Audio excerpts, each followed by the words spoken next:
புறப்பொருள் வெண்பா மாலை கடையலில் வள்ளல்களில் ஆகச் சிறந்த வள்ளல்கள் யார் என்று கணக்கிடுகிற போது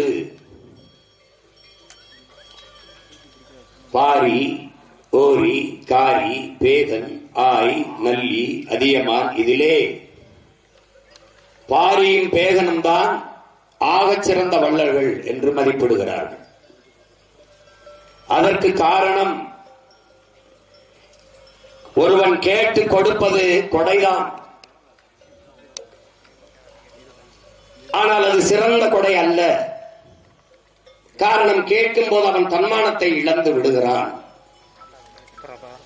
கேட்காமலே கொடுப்பது சிறந்த கொடை.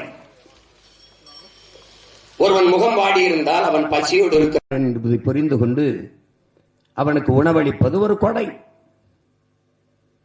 ஆனால் அதையும் விட சிறந்த கொடை இருக்கிறது. அதுதான் கேட்கும் திறனற்ற உயிர்களுக்கு கொடுக்கிற கொடை. மயில் போர்வை வேண்டும் என்று பேகனிடத்தில் கேட்கவில்லை, ஆனால் கொடுத்தான். பாரி தேரை நிறுத்திவிட்டு செல் என்று முல்லைக்கொடி கேட்கவில்லை, பாரி தேரை நிறுத்திவிட்டு சென்றான். கேட்கும் திறனற்ற உயிர்களுக்கு கொடுத்ததாலேயே பாரியும் பேகனும் ஆகச் சிறந்த வள்ளல்களாக போற்றப்படுகிறார்கள்.